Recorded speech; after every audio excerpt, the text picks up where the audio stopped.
Did you know that professionals struggle to get stakeholders, managers, and teams aligned to their ideas? Getting buy in is a sure way to get stakeholders excited about your ideas, resolve cross functional issues, and advocate for yourself and your team.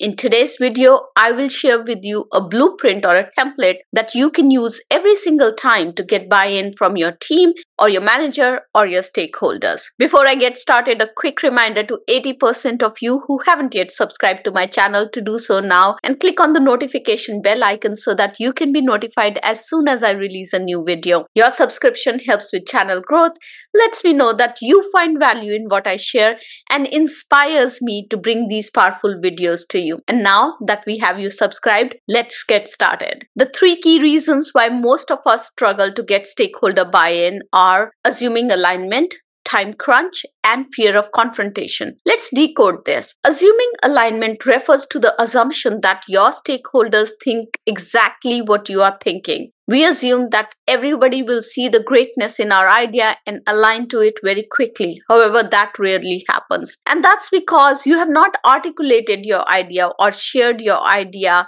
with your stakeholders in a way that aligns with their business initiatives.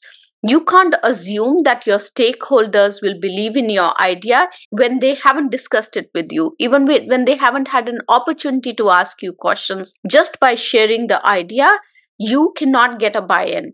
So assuming that the moment you will share the idea, everybody will jump and be on board with your idea is an incorrect assumption. The second reason is feeling time crunched. We believe that there isn't enough time to get everybody fully bought in before moving forward. So we decide just to move forward without getting buy-in from others. So don't feel time crunched.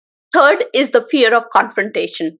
We are afraid someone will confront us or will disagree with us, so we try to sneak the plan through. And sometimes we do it subconsciously and we aren't even aware of this fear. Whether you are pitching for a new project at work, suggesting improvements to an existing process, or presenting a fresh strategy, getting others to support your ideas is so crucial for success. And now that we know all three reasons why we struggle to get the buy-in, let's look at the blueprint that you can follow to ensure that your ideas are heard and embraced by your stakeholders, by your managers, and your team. The first aspect to this blueprint is to identify allies who can be champions of your ideas. Allies are individuals who have influence and they can help you advocate for your proposal. Building a team of supporters not only strengthens your position, but also increases the reach and the impact of your message and your idea. Look for colleagues, look for mentors, sponsors, or leaders who share your vision and they can lend their support to amplify your message. Next is to use a storytelling approach to craft a compelling narrative for your idea or recommendations. We are human beings. We learn from stories. We have grown up with stories. People connect with stories on an emotional level, which makes stories such a powerful tool for persuasion. So when you're thinking about how to craft that message in a manner that will make maximum impact, use the storytelling approach. Frame your idea in a story that highlights the problem, proposed solution, and the positive outcome. Make it relatable, make it engaging to capture the attention of your audience. When you weave a narrative in a format that talks about the problem first, how your solutions help solve the problem, and what are the expected results, it makes it easy for people to capture the essence of your idea and they can quickly move forward to asking you clarifying questions so that they can give their buy-in for your idea. The next is to co-create the solution with your stakeholders. Yes, I know I talked about proposing the solution in the storytelling approach, but make that solution broad and then invite your stakeholders to co-create that solution and get into the nitty-gritties of the solution with them. When people feel that they have stake in the outcome, they're more likely to support the idea. Seek input from relevant parties early on in the process and incorporate that feedback. This collaborative approach not only improves your proposal but also fosters a sense of ownership amongst the stakeholders. When you co-create a solution, everyone who helped in the process wants to make sure that it is successful and you get a buy-in for your idea. Moving on to the next element in this blueprint.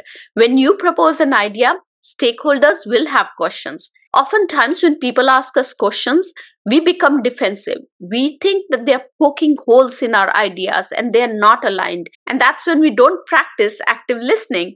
And what we do is we try to become defensive and we start framing the answers in our head even before people have asked us the question. So, show genuine interest in their perspective. Be open to the feedback and address their worries and questions thoughtfully, demonstrating that you value their input. Don't be defensive. Be in a constructive feedback receiving mode and look at the questions and ask clarifying questions. How can I respond to this question so that it will help you elevate the fears that you have around the idea that I'm suggesting?